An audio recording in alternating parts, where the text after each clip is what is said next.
As luzes fluorescentes do elegante restaurante Grandview projetavam um brilho frio sobre os clientes de alto padrão. O burburinho do jantar foi cortado pela voz estridente de Sofia Almeida. "Ela roubou meu anel de diamantes!" Seu dedo apontou, sem hesitação, para Isabela Mendes, uma jovem mulher negra uniformizada, cuja mão tremia enquanto segurava um pano de limpeza. 6 anos de serviço impecável, nunca uma queixa, e agora isso. A falsa acusação da rica cliente ameaçava destruir a carreira de Isabela em segundos. Do outro lado do salão, sentado à mesa de poder, estava Álvaro Ramos. Seu império financeiro foi construído sobre a premissa de manter a discrição e evitar problemas. Enquanto Isabela se abaixava para recolher seus pertences com uma dignidade silenciosa, a luz do restaurante capturou o reflexo de um pingente de coração de esmeralda pendurado em seu pescoço. O mundo de Álvaro parou. Seu rosto perdeu a cor, como se tivesse visto um fantasma de um passado distante. Ele encarava o pingente. Isabela, porém,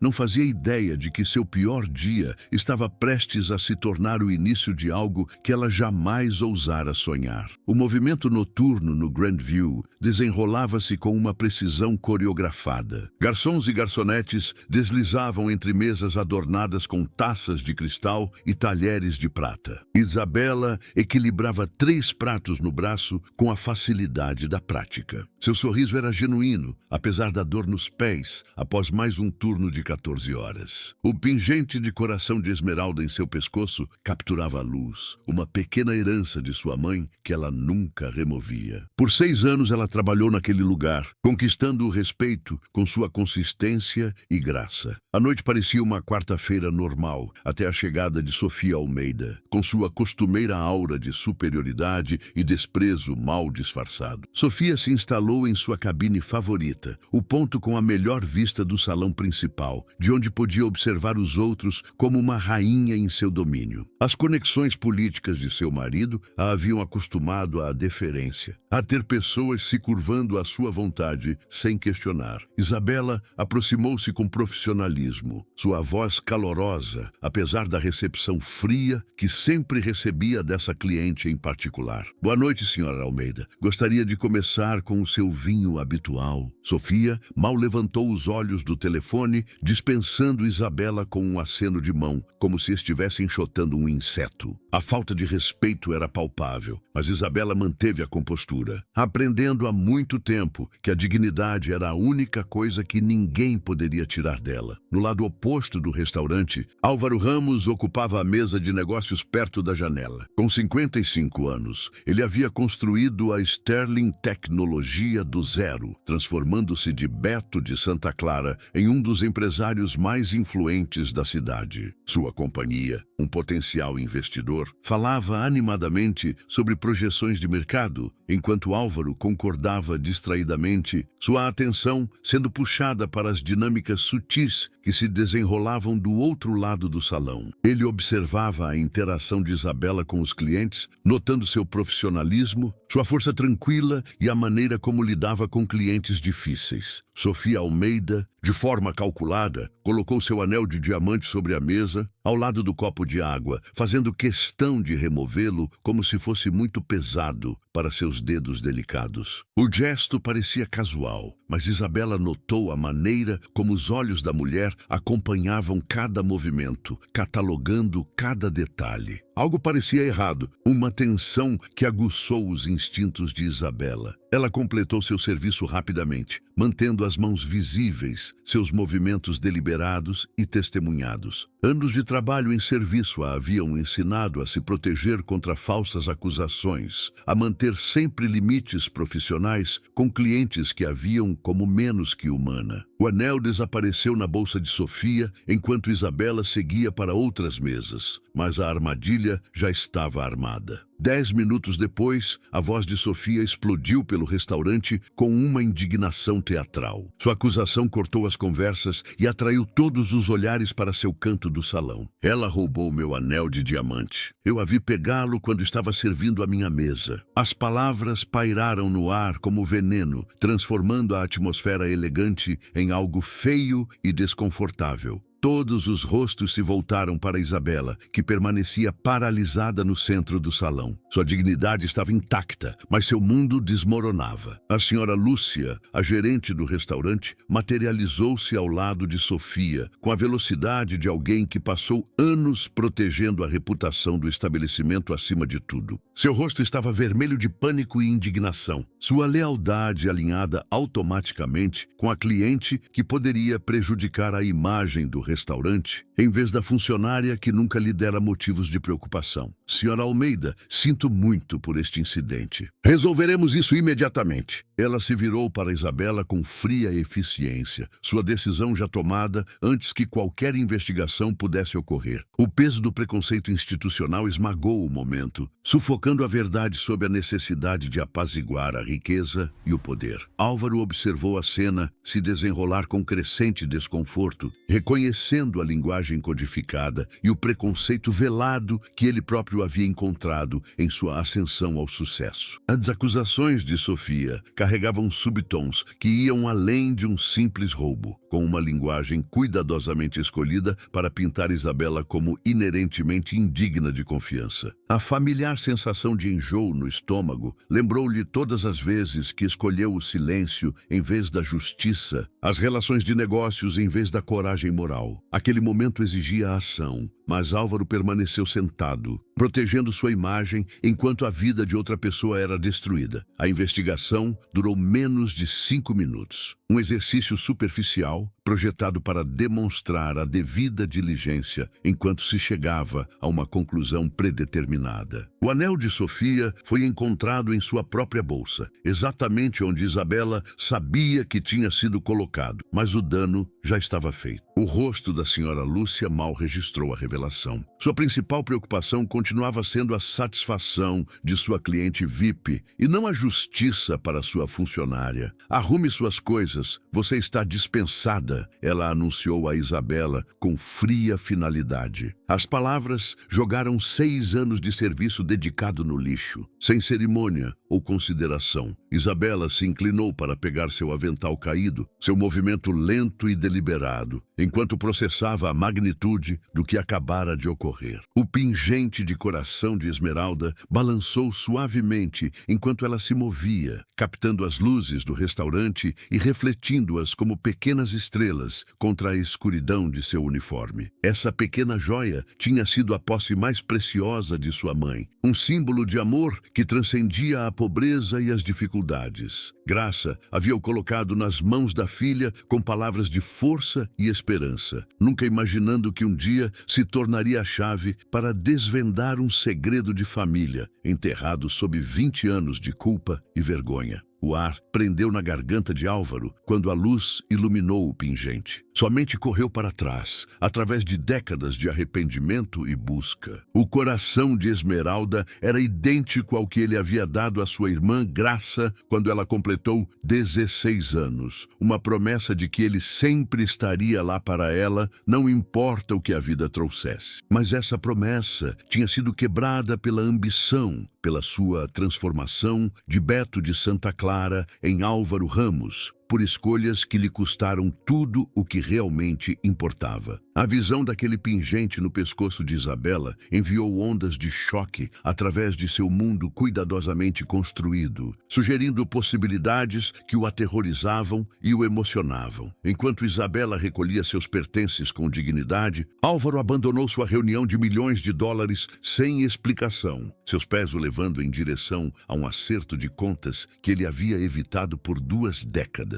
A atmosfera elegante do restaurante se desvaneceu em ruído de fundo, enquanto ele seguia Isabela em direção à saída, seu coração batendo com uma mistura de esperança e pavor. 20 anos de busca, 20 anos de culpa, 20 anos de se perguntar o que havia acontecido com Graça. Poderiam finalmente encontrar uma resolução naquele momento de reconhecimento inesperado. A calçada em frente ao Grandview parecia um mundo diferente. As luzes fluorescentes deram lugar ao brilho suave dos postes de rua e com os sons abafados do tráfego noturno. Isabela estava na esquina, seu uniforme ainda impecável, apesar do caos que acabara de suportar. Suas mãos estavam firmes, enquanto dobrava o avental com precisão mecânica. O pingente de coração de esmeralda capturava a luz ambiente dos carros que passavam, sua superfície refletindo fragmentos de uma vida que acabara de ser estilhaçada pelo preconceito. Ela já havia enfrentado tempestades antes, mas perder aquele emprego significava mais do que dificuldades financeiras. Significava ter que explicar à pequena Sofia, de 8 anos, por que a mamãe não traria mais histórias do trabalho para casa, porque seu modesto apartamento poderia se tornar ainda mais difícil de manter. O som de sapatos caros no concreto a fez levantar a cabeça. Ela se viu de frente para um homem negro bem vestido, cuja presença impunha respeito. Álvaro Ramos se aproximou com passos cautelosos, sua habitual confiança substituída por algo que parecia notavelmente vulnerabilidade. Seus olhos estavam fixos no pingente em seu pescoço, com uma intensidade que fez Isabela recuar instintivamente. Com licença, Álvaro começou, sua voz carregando um tremor estranho para um homem acostumado à autoridade de uma sala de reuniões. Este pingente, onde você o conseguiu? Os olhos inteligentes de Isabela avaliaram o estranho à sua frente, notando a qualidade de seu terno, a maneira como ele se portava, a modulação cuidadosa de sua voz que falava de educação e privilégio. Ela havia aprendido a ler as pessoas rapidamente em seus anos de serviço, e aquele homem irradiava sucesso enquanto simultaneamente projetava uma necessidade quase desesperada de algo que ela não conseguia identificar. Sinto muito, mas não acho que isso seja da sua conta, ela respondeu com firmeza educada. O treinamento de sua mãe em dignidade se afirmava mesmo naquele momento de devastação profissional. O pingente parecia quente contra sua pele, uma conexão tangível com Graça Mendes, a mulher que a havia criado para se manter firme, independentemente das circunstâncias. O rosto de Álvaro se contorceu ligeiramente com a resposta dela. Por um momento, o empresário de sucesso desapareceu, substituído por alguém que parecia assombrado por velhos fantasmas e arrependimentos enterrados. Sua mãe, ele sussurrou, a voz mal audível acima do barulho da cidade. O nome dela era Graça? Graça de Santa Clara? A pergunta pairou entre eles como uma ponte sobre 20 anos de separação e silêncio. Isabela sentiu o mundo se mover ligeiramente em seu eixo, enquanto processava suas palavras. Sua mente corria através das memórias das histórias de sua mãe. Os fragmentos da história familiar que Graça havia compartilhado em momentos tranquilos. Graça de Santa Clara morreu há 10 anos. Isabela disse lentamente, sua voz firme, apesar das emoções internas. Ela era minha mãe. A simples afirmação carregava uma vida inteira de amor e perda. Os joelhos de Álvaro pareceram ceder ligeiramente, sua fachada de sucesso rachando. Ela se foi? Ele perguntou, a voz embargada. Quando? Como? As perguntas se atropelaram com urgência desesperada. Isabela estudou seu rosto, notando a angústia genuína. Acidente de carro, ela disse calmamente, observando enquanto cada palavra caía como um golpe físico. Ela estava dirigindo para o 3º emprego, exausta de trabalhar 18 horas por dia para nos manter. Ela morreu na pobreza. A dura realidade dos anos finais de sua mãe pairou entre eles. Um testemunho das escolhas que levaram àquele momento de reconhecimento e acerto de contas. O rosto de Álvaro se contorceu de dor ao absorver os detalhes. Finalmente entendendo que sua irmã havia morrido na pobreza, enquanto ele vivia no luxo, a poucos quilômetros de distância. Ela me escreveu, Álvaro confessou, a voz mal um sussurro. Quando ela ficou doente, quando precisou de ajuda, ela escreveu cartas implorando por assistência. E eu... Suas palavras sumiram à medida que a magnitude de seus fracassos caía sobre ele como uma onda.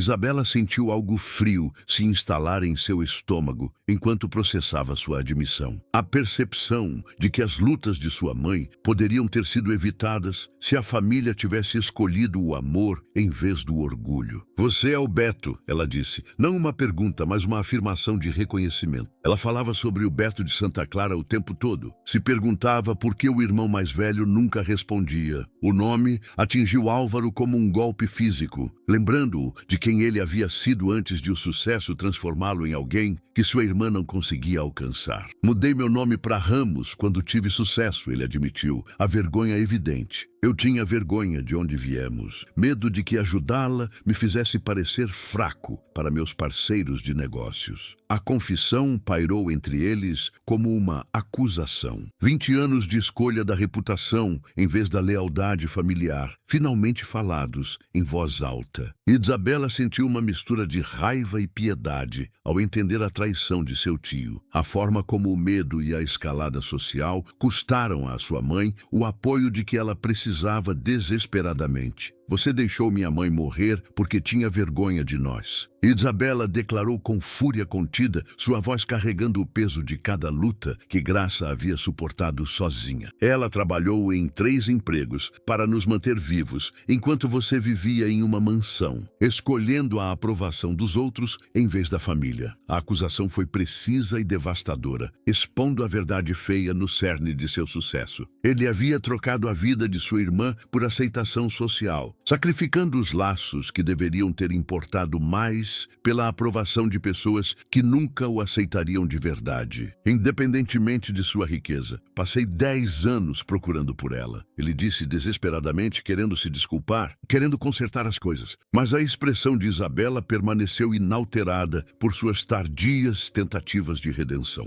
10 anos tarde demais, ela respondeu com precisão devastadora. Ela morreu, chamando seu nome, esperando até o fim que o irmão se lembrasse de que tinha uma irmã. As palavras cortaram mais fundo do que qualquer fracasso nos negócios, expondo o núcleo oco de um sucesso construído sobre o alicerce de uma família abandonada. Isabela endireitou os ombros, a força de sua mãe fluindo através dela enquanto enfrentava aquele homem. Se você quer provar que somos família, faça um exame de DNA, ela disse com determinação. Mas saiba que dinheiro não pode comprar perdão e riqueza não pode comprar de volta 20 anos de abandono. Álvaro assentiu, entendendo que essa era sua última chance de redenção, sua única oportunidade de honrar a irmã que ele havia falhado completamente em vida. A sala de espera da clínica médica estava movimentada com uma eficiência silenciosa. Isabela estava sentada rigidamente na cadeira desconfortável, o pingente de coração de esmeralda capturando as luzes fluorescentes, enquanto observava Álvaro andar de um lado para o outro como um animal enjaulado. 3 dias haviam se passado desde o confronto. 3 dias de noite sem dormir enquanto ela lidava com a possibilidade de que aquele estranho pudesse realmente ser família. O Dr. Paulo emergiu de seu escritório com uma pasta que continha respostas para perguntas que Isabela não tinha certeza se queria resolver. Sua expressão era profissionalmente neutra. O teste confirma, ele anunciou às 2 pessoas cujas vidas dependiam daquele resultado. Isabela Mendes é sua sobrinha, Sr. Ramos. As amostras de sangue mostram uma probabilidade de 99,7% de relacionamento familiar.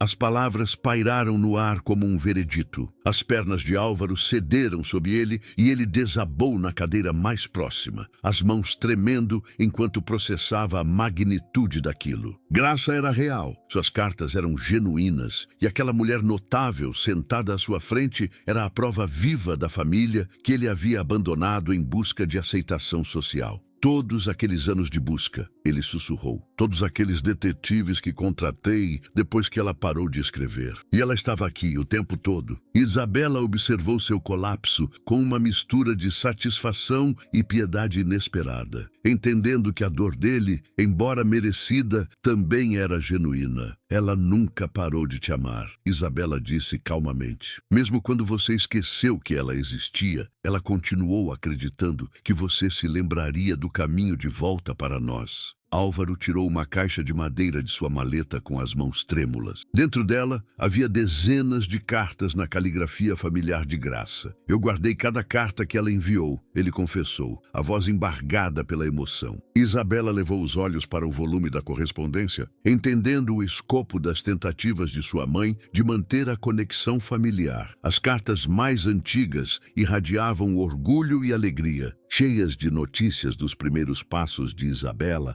das conquistas acadêmicas. A Isa tirou só 10 neste semestre. Beto, ela é tão inteligente quanto você era. O nó na garganta de Isabela apertou-se ao ler as palavras de sua mãe, sentindo o amor e a esperança que motivaram cada frase cuidadosamente elaborada. À medida que as cartas progrediam cronologicamente, Isabela pôde traçar a evolução das circunstâncias de sua mãe e a mudança gradual do orgulho para pedidos gentis de reconexão. Sei que você está ocupado construindo seu império, mas a Isa pergunta sobre o tio Beto às vezes. Ela adoraria te conhecer. As cartas finais revelaram o desespero que Graça havia escondido da filha durante aqueles últimos anos difíceis. Beto, estou no hospital e com medo. Os médicos dizem que preciso de cirurgia, mas o plano não cobre tudo. Isabela colocou as cartas de lado com precisão, processando o sofrimento desnecessário de sua mãe. Ela trabalhou em 3 empregos no final, Isabela disse com intensidade. Pé sangrando de tanto ficar em pé, mas ela nunca reclamou. Nunca disse uma palavra sobre ter um irmão que poderia ter ajudado com um telefone. Ela mudou o nome para Mendes quando se casou com meu pai, Isabela explicou. Mas ele nos deixou quando eu tinha 2 anos, e ela tinha orgulho demais para mudar de volta. Ela se escondeu de você porque o abandono dói mais do que a pobreza. Isabela levantou-se de sua cadeira com dignidade, a força de sua mãe fluindo através dela. Se você realmente quer honrar a memória de Graça, ela disse com clareza moral,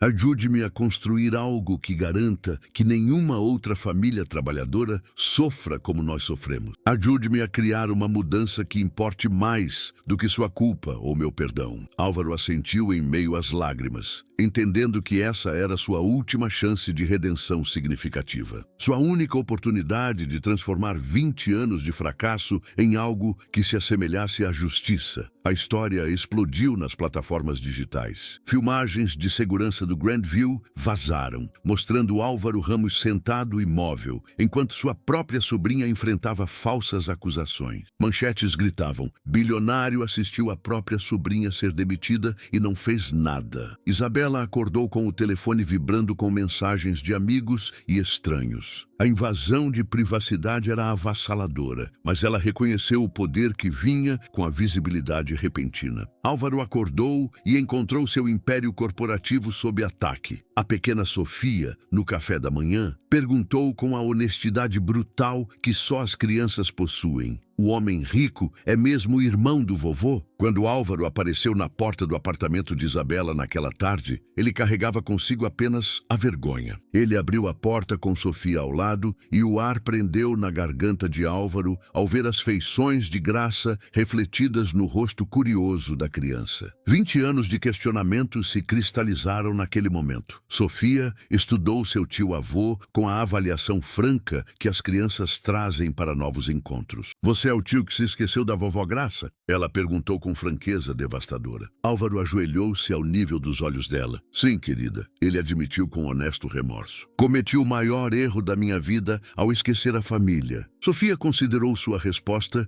e estendeu a mão para tocar a dele em um gesto de perdão que os adultos raramente conseguem. O vídeo que Isabela gravou do lado de fora do Grandview foi cuidadosamente planejado. O que aconteceu comigo acontece com trabalhadores todos os dias, ela começou. Sua mensagem ressoou porque conectava a experiência individual para os temas universais de dignidade e justiça. O vídeo ganhou milhões de visualizações, transformando Isabela de vítima em defensora em uma única declaração poderosa. Sofia Almeida e a senhora Lúcia descobriram que o preconceito institucional acarreta consequências quando exposto ao escrutínio público. Seus empregos foram rescindidos, mas Isabela se concentrou nas implicações mais amplas de responsabilizar os sistemas. Álvaro assistiu à transformação de Isabela com orgulho e vergonha. Isabela. Mendes atravessou as portas da frente do restaurante Grand View, vestindo um blazer azul marinho impecável e carregando uma pasta de couro contendo a escritura de propriedade assinada naquela manhã. O espaço familiar parecia diferente dessa nova perspectiva. Não era mais o local de trabalho onde ela havia servido os outros. A manchete do jornal da cidade no dia seguinte, sobre a compra do Grand View e sua reformulação como um centro de treinamento e apoio legal para trabalhadores de serviços, dizia: o coração de Esmeralda, a sobrinha do bilionário, transforma injustiça em justiça. Isabela, agora CEO da Fundação Graça de Santa Clara, encontrou Álvaro em seu novo escritório. Ele estava sentado à mesa, terminando de redigir um documento legal que transferia uma porcentagem significativa de suas ações para a fundação. Obrigada. Tio Beto, ela disse, o nome soando confortável pela primeira vez. Minha mãe ficaria orgulhosa. Sou eu que agradeço, Isa, ele respondeu. Você me deu a chance de finalmente honrar minha irmã, de fazer a coisa certa. O pingente de esmeralda brilhou suavemente em seu pescoço, não mais apenas uma herança, mas o símbolo de uma promessa cumprida, a de que a dignidade e a família sempre prevaleceriam sobre a vergonha e a ambição silenciosa. Isabela havia encontrado sua família e seu propósito, transformando a dor do passado em um legado de justiça para o futuro.